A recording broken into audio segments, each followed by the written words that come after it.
2025 सुरू झालं तरी लोकांचे विचार, काही प्रथा आहे तशाच आहेत. तुम्ही म्हणाल मी हे का बोलते, त्याचं कारणही काहीसं तसंच आहे. आजही अनेक घरांमध्ये लग्न म्हणजे दोन जीवांचं एकत्र येणं नाही, तर एका मुलीच्या बदल्यात तिच्या कुटुंबाने दिलेल्या पैशाची, सोन्या चांदीची आणि वस्तूंची यादी असते. आतापर्यंत काहींनी ओळखलंच असेल की मी कशाबद्दल बोलतेय. होय, या प्रथेला आपण हुंडा म्हणतो.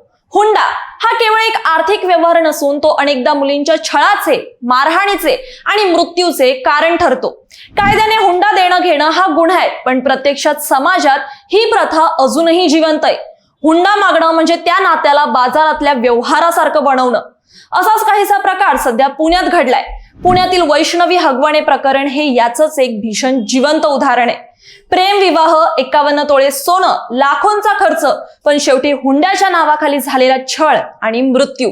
त्यामुळे हुंडा मागणं थांबवणं, विचार बदलणं आणि आता तरी डोळे उघडणं ही आपल्या सगळ्यांची जबाबदारी आहे, काळाची गरज आहे.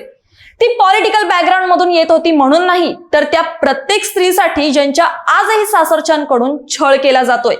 दुसऱ्यासाठी नाही, तर स्वतःसाठी लढा. आणि शेवटी सगळ्यांना मला एक प्रश्न विचारायचा आहे, जे पण हा व्हिडिओ बघत असतील त्यांच्या सगळ्यांसाठी, की हुंडा मागणं आणि त्याला प्रथा समजणं हे योग्य आहे का? यावर तुमचं उत्तर कॉमेंटमध्ये नक्की लिहा आणि हा व्हिडिओ जास्तीत जास्त लोकांपर्यंत शेअर करायला विसरू नका.